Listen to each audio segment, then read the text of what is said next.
In terms of adoption, ENS has over 150 wallets integrated now, and similarly large numbers of dApps and browsers Mm-hmm. with support, including, for instance, with wallets, Coinbase, Argent, Trust Wallet, MyCrypto, and so forth. Mm-hmm. Um, I think that of decentralized naming systems, we've got the best penetration.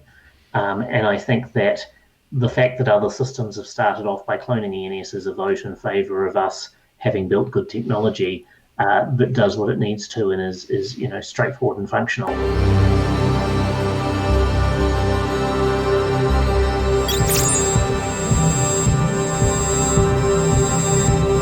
I live unbanked off of cryptocurrency, and I use Bitrefill extensively because it lets me pay with crypto at places that don't yet accept it directly.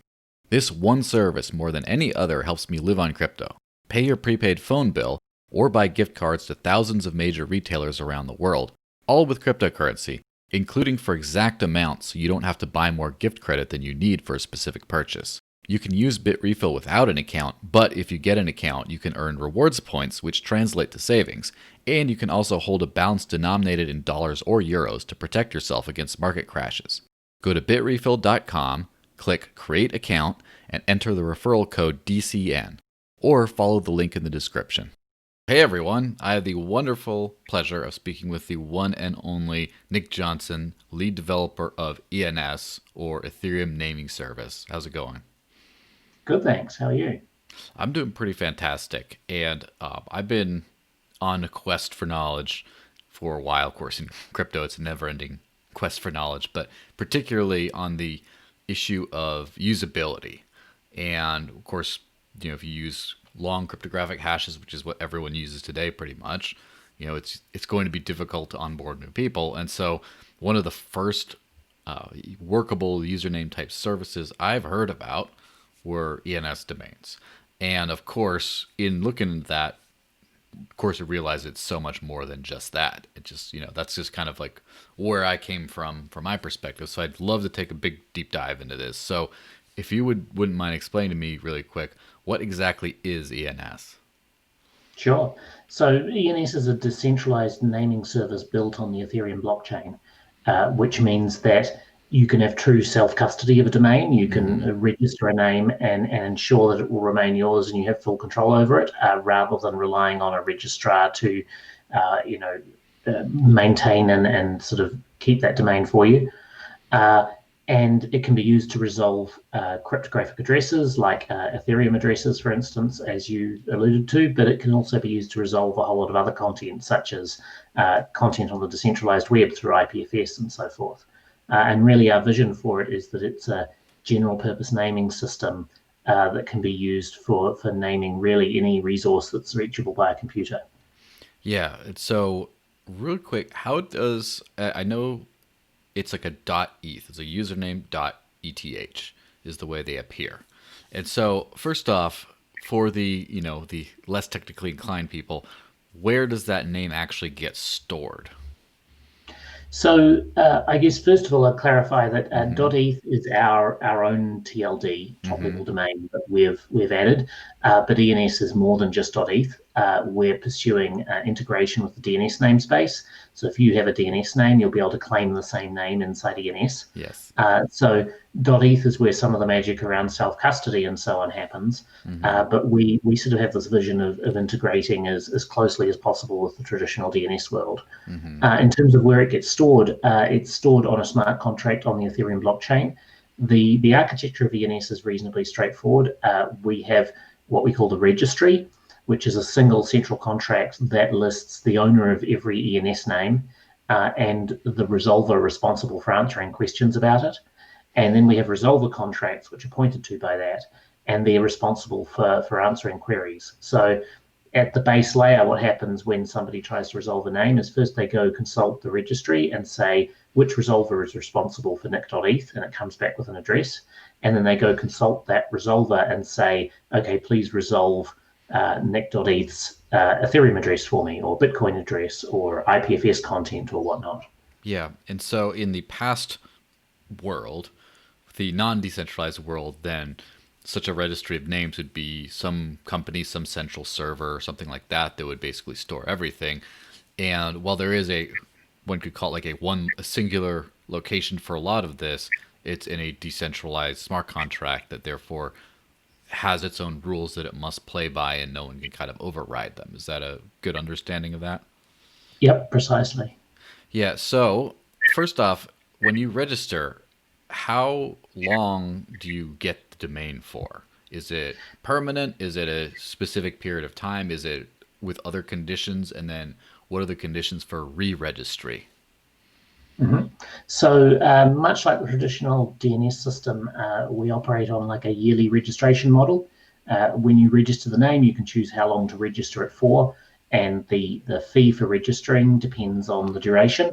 Names that are five characters or longer are $5 a year. And the reason we've done that is that we believe that first of all, that it discourages squatting, because if you can pay a single fee to register a domain and then sit on it forever, that makes it really very affordable to buy up names that you think will be popular at some time in the future and then just offer them up for sale. And we've seen other systems like Namecoin suffer from this issue, where every name of interest gets snapped up by speculators at the beginning, to the point where it's very difficult for anybody to register a name that is short and snappy and makes sense. And it sort of strangles the system in its crib, because nobody wants to pay the inflated prices these speculators want, and nobody can find a short, easily memorable name for themselves without the speculators. And so it doesn't really do anyone any favors, including the speculators. So we believe the system is fairer in terms of preventing that from happening. It also prevents the issue where somebody buys a name, doesn't use it, forgets about the keys that control it, and that name becomes permanently inaccessible. But what we do is you can register the name for any duration you want.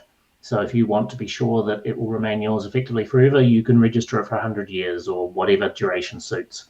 And the other thing is, when it comes to renewals, same pricing applies, but anybody can renew any name. So if you, for instance, got a free subdomain from somebody so that you didn't have to pay the registration fee, and you notice that they're not keeping up on the registration of the parent domain, you or anyone else can kick in $5 to ensure it stays registered. So basically, we've tried to make the system as straightforward and sort of open as possible in that regard. Yeah. Is there expiration exactly on the date and then it's up to anyone to renew it? Or is there like a waiting period? Or is there a warning period to where if you don't want your domain to expire a few days beforehand, you'd want to make sure it was re-registered? There is, yeah. So the at the expiration date of the registration, it goes into a 90-day grace period. During the grace period, the name continues to function, but you can't transfer it to a new owner, and there's a few other operations you can't do. During that period, anyone, you or a third party can renew the domain, in which case it just goes back to being a normal domain. If the 90-day grace period expires, then it becomes available for other people to register. Yeah, it's so I haven't actually used these yet, although that's of course on my plan. I'm going to test everything out because I'm the ultimate tester, get my fingers on everything kind of a guy. As far as when wallets resolve this, I've seen it just type in the username and it just brings back an address from that. So first off, is it a static address that's associated with the domain? Can you do an extended public key? What other kinds of things, as far as just cryptocurrency wallets are concerned, can be associated with the username? So it's the resolver's job to answer queries about the name, and our default resolver, the implementation we provide to people just for ease of use, you enter a single address, and that's the one it returns to all queries for that name. But because of the modular system that ENS is built around, using separate resolvers, you can have your own resolver contract, for instance, that returns a round robin of several names. You could have one, for instance, that includes an XPub and derives a new address for every caller. You can sort of define your own strategy. For most people, the most useful thing for them is just to use the default functionality, but it's entirely up to you. And the same goes for cryptocurrency addresses for other cryptocurrencies like Bitcoin and so forth. Yeah, and so what other kinds of information can be associated with an address like this? Obviously, cryptocurrency addresses, possibly extended public keys, things like that. But also, I guess, websites. And what else? So websites is one, and it's not so much like it's not straightforward necessarily to point your ENS domain at a traditional served off a web server in an Amazon data center somewhere website. But what you can do very easily is point it at decentralized content like IPFS and Swarm. For instance, if you go to almonit.eth.link, that's ALMONIT, that's a distributed web index that third parties put together. And that's hosted through IPFS and ENS. And when you add .link on the end, that is a service we operate that makes it very easy to access IPFS content through ENS without having to host your own IPFS gateway and so forth. Aside from that, you can host text records, for instance, which include information like your Twitter handle or other metadata about you or your name, and of course any arbitrary text you want. We also have prototype support for hosting DNS records on ENS. So in principle, you can serve up a DNS domain via a link service like our own. And people are sort of building new profiles all the time. We're working, for instance, with a group who have a project to do a sort of anonymized sends on Ethereum, and they want to use ENS to resolve the addresses so that when you say, I want to send anonymously to this address, it then determines how to do that based on the ENS name lookup. Interesting. And it finds a way of doing that without actually providing some sort of linkability. Exactly. So you know who you're sending it to, but the send on the chain is completely unlinkable to the recipient. Yeah, that's definitely one of those problems that kind of needs to be solved because, of course, I remember I was using Bitcoin way back in the day of 2013 when you had a static address. And then I remember at some point you started getting HD wallets, and I was quite the boomer about it and was confused. Like, why do I have all these addresses? Why can't it all go into the one I'm used to? And then, of course, that made things better for privacy, but complicated things because I had more than one address. In fact, a lot more. And then eventually you start to have some sort of naming systems that make it more usable, whether they're vanity addresses or other things like that, or something like Steam or Hive, where you just have a username, but that's your address is the username, and you can kind of look it up and see all the transactions there. And then, of course, when you start adding the usability, it dips the privacy temporarily until you start figuring ways out to then make the privacy work out and actually work out in better ways.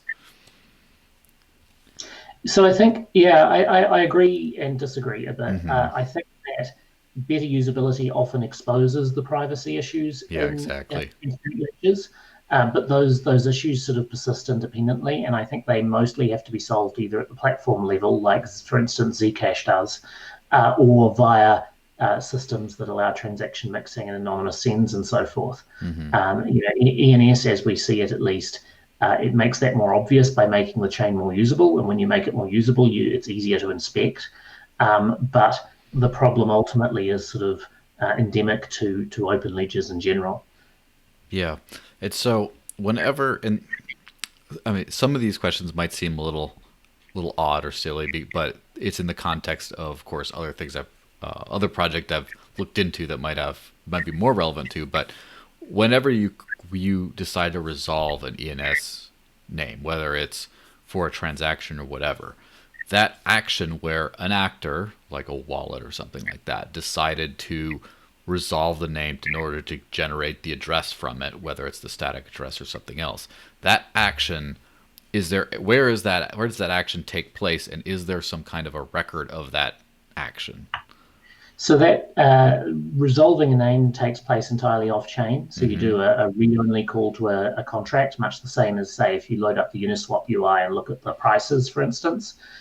You're not sending a transaction, you're just doing a local call. Who gets to see that depends a little on how you've got your wallet set up. If you're, as many people, myself included, if you're, for instance, running MetaMask, then in MetaMask, Infura's servers get to see all the queries you make via your wallet. And that includes looking up ENS names, although in this case, they only see hashes of the names because of the way ENS works. Yeah. If you're hosting your own node, then all of the queries go to your own node, and nobody on the rest of the network can see even the fact that you looked up a name, much less what name it is. Yeah, so that would be the ultimate privacy solution if you're not just worried about on-chain activity. It's just you want to make sure all that kind of stuff takes place on your own node. Ideally, yeah. And I mean, in general, for decentralization and for independence, running your own node is the ideal. But for many, it's impractical or more overhead than they care to incur, or they're not concerned that Infura and MetaMask are going to do nefarious things with their data, their read data. Yeah, naturally. It's so as far as the information that the name resolves into, right? For example, you got the say a web address or cryptocurrency addresses or whatever else that gets resolved.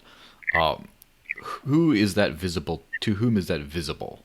Is then just anyone who decides to resolve can just instantly take it up, or is there a way to find which every single registered domain where that kind of leads to, what's associated with that?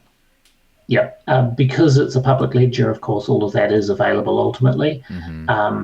There's no way on chain using just smart contract calls to enumerate over every domain, but all of that information is emitted in events.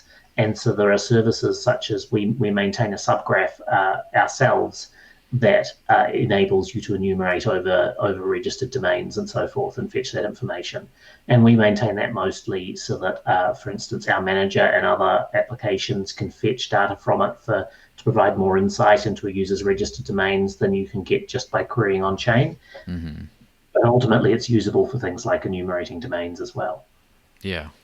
Yeah, fascinating. Now, as far as scalability, and this is always going to be well, hopefully not always, but in a finite world, everything is finite. But especially with Ethereum, when we're talking about scalability, what kinds of scalability issues would this face? Now, obviously, to my understanding, it's not very many actual on-chain transactions to register a name. You basically do it like once or once a year, right? And then every action you'd perform with that would not trigger an actual transaction. Is that the way it works?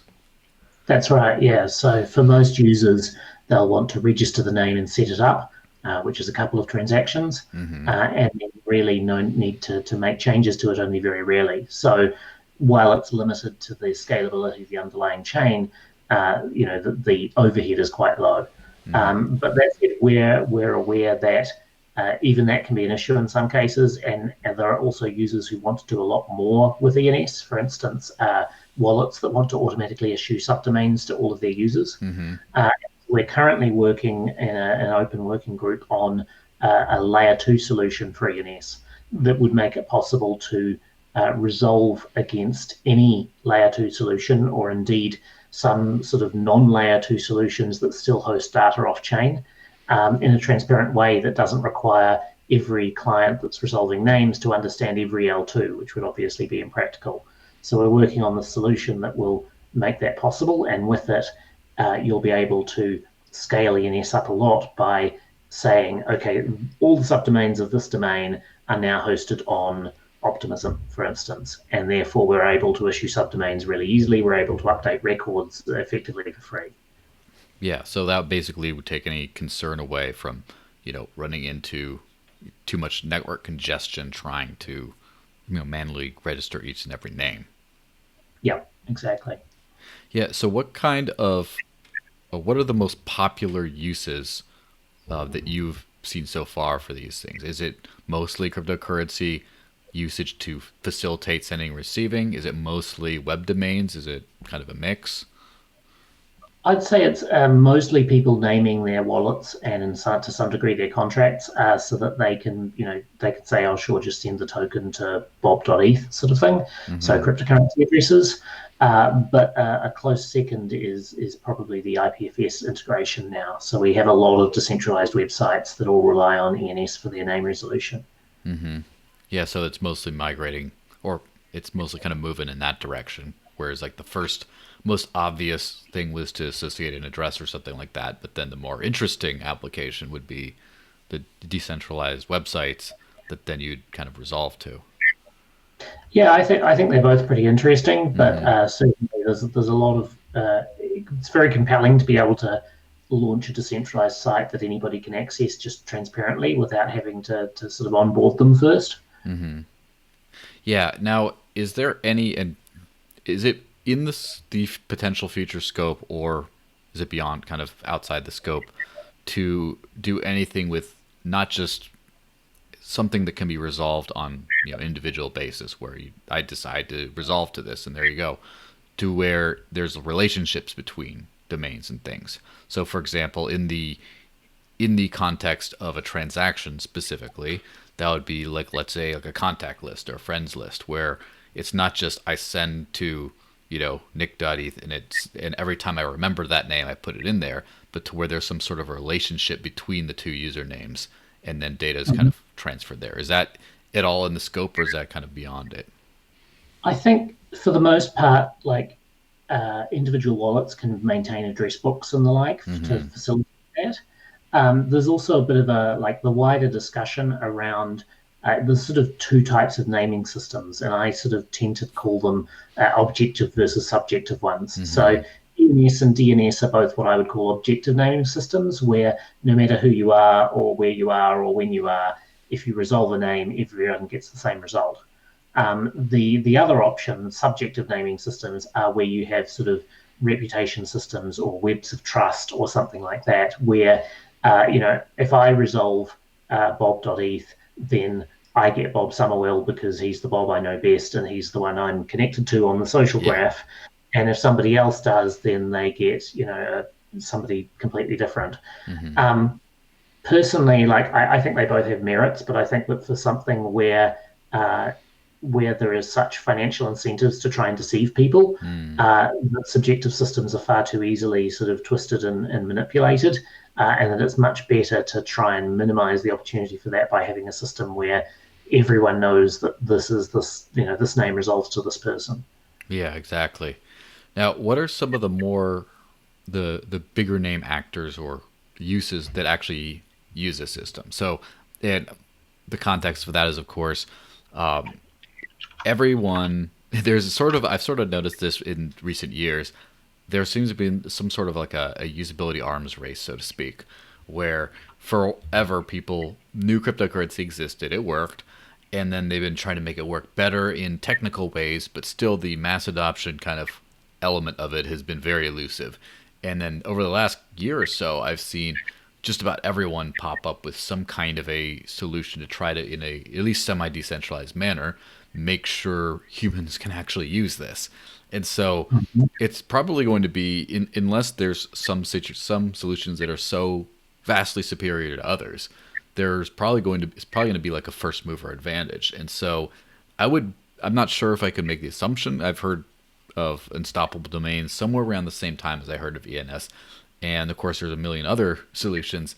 So how far is this in the adoption arms races, and what are some of the major players that have started to integrate ENS domains?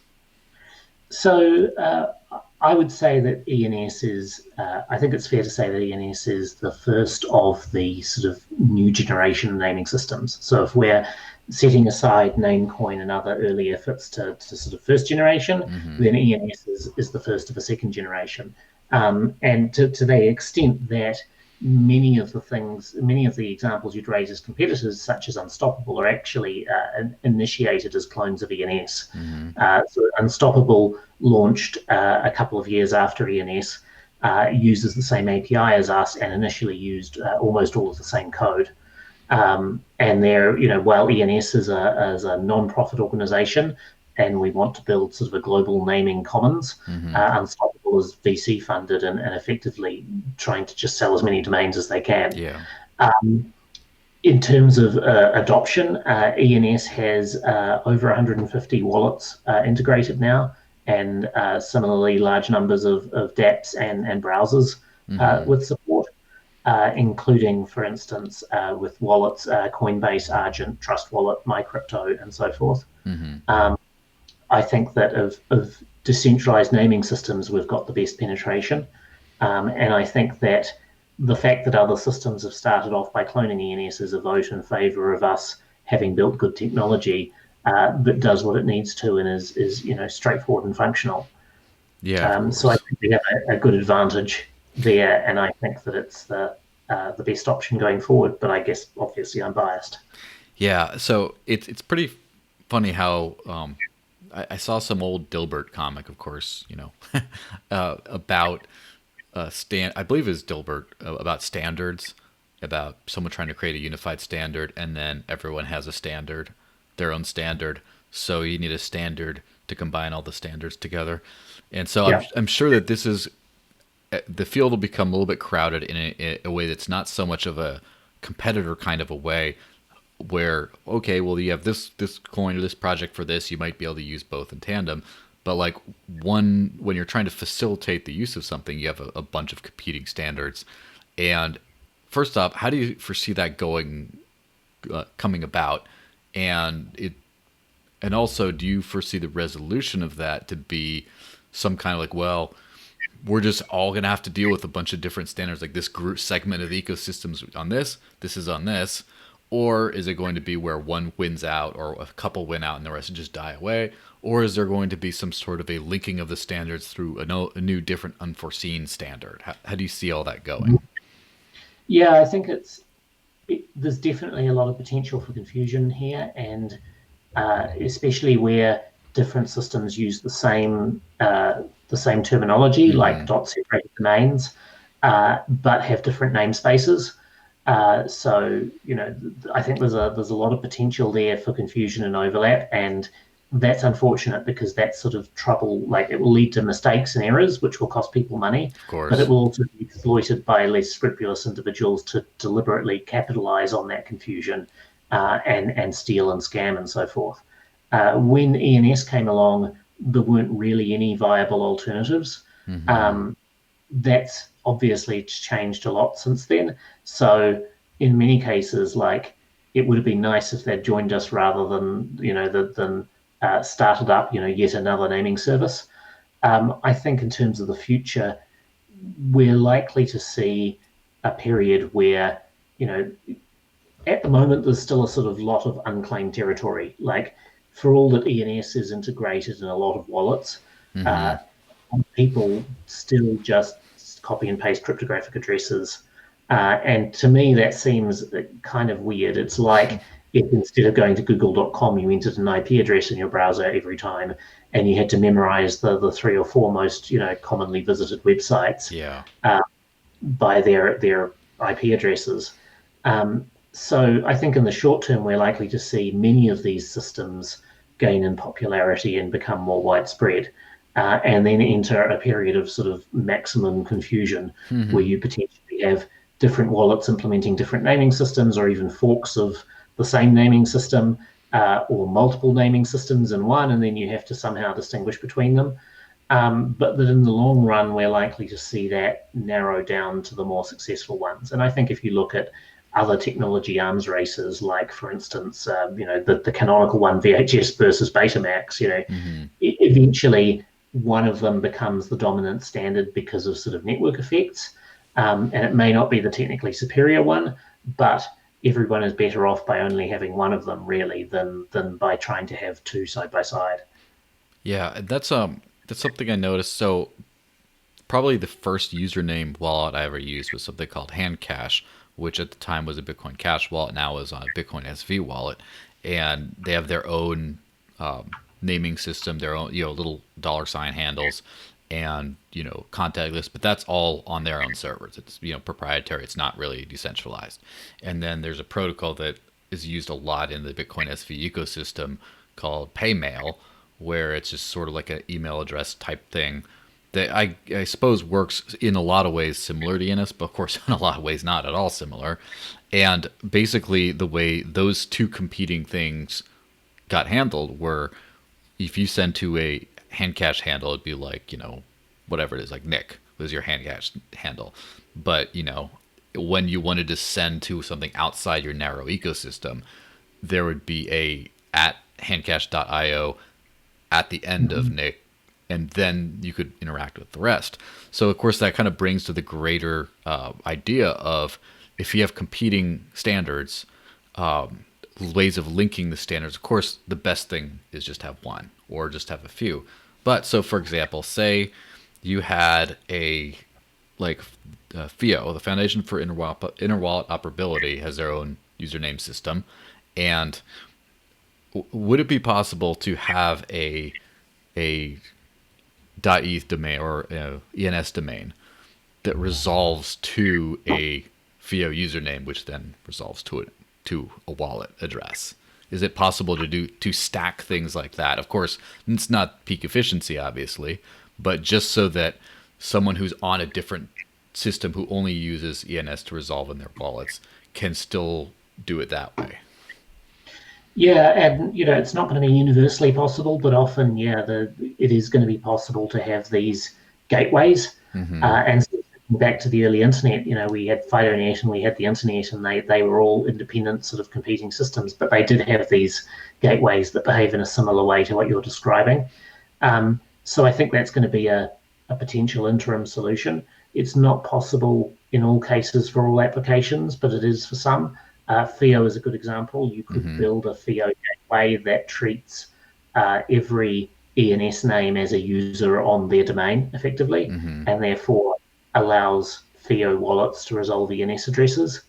I guess there's also a broader conversation here about the different ways naming services handle sort of name custody. So FIO handles naming similar to the way the internet handles email, in that you are completely reliant on your email provider, or in this case your FIO name provider, to do things correctly, which generally I don't take issue with. Like, I use hosted email just like most people, but I do think it's worth looking at the potential issues and drawbacks there, and it's very similar to storing your cryptocurrency on an exchange, in that you are dependent then on their security.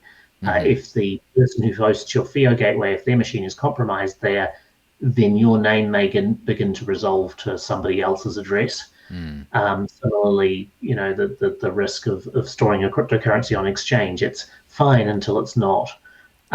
So, sorry to sort of get off the track on the interoperability thing, but there's a definite issue with whether you actually have self-custody of your name or not there.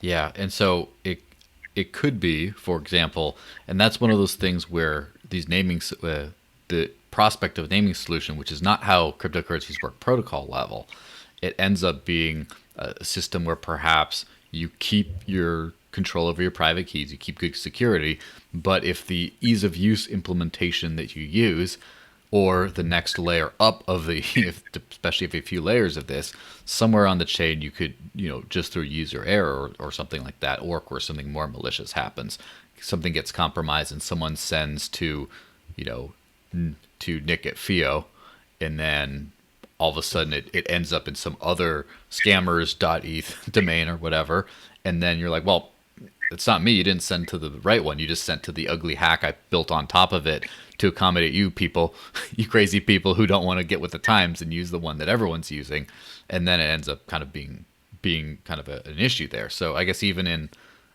trying to link the different standards, then you can start to open yourself up to something a little more sinister. Although I have to probably guess that a lot of people, maybe not a lot, but a handful of people, at least for the next several years at least, will still cling on to the old ways of just cryptographic hashes and things like that. Yep, and I think you're right that to be a viable replacement, it needs to not just be more usable, but also not make major compromises in security or self-custody. Yeah, absolutely. So what are some of the more exciting things that are on the horizon for ENS? So the thing I'm most excited about at the moment is our work on this layer 2 integration, because starting with a sort of a much more sort of focused, limited approach, the working group, we've managed to sort of extend this out to basically a general purpose layer 2 gateway. And it's not even just specific to ENS. What we're specifying and starting to write up is something where any system that needs to read data from an L2 and verify that that data is correct, can do that without the individual client doing the queries needing to understand the details of that L2. And they can do that in a way that has no additional trust assumptions over what is already the case with the integration with ETH at layer 1. And I think that's really exciting. Like ENS is the obvious use case here, that you can now host some of your names elsewhere and not have to make compromises in terms of trusted third parties doing the resolving for you, and still benefit from all that scalability. But I think we'll see other interesting applications for that as well. So I'm really excited at sort of building that out. The other big thing we're working on is we've had limited integration of the DNS namespace already, but we're going to be rolling that out to basically all DNS top-level domains. So if you have a DNS name, you can claim the same name in ENS by submitting a transaction that cryptographically proves you own that DNS name. And then that becomes an ENS name just with the same meaning and the same ability to resolve things as a .eth name. And finally, I guess, is we're working on a new generation of what we call the subdomain registrar. It's a way for people to take a domain they own, like crypto.eth, and then sell or issue or give away subdomains.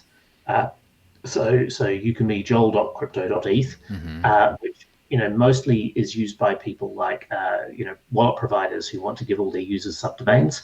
But the key here is that they can still provide that assurance that you have full control over the subdomain. Because normally, if you just did it the naive way, the owner of the domain, crypto.eth, has ultimate control over all the subdomains, reassign them. But we're building out this smart contract infrastructure so you can easily prove to a user, I'll give you a subdomain and I no longer have control over it. I can't reassign it or give it to someone else or take it back. Yeah.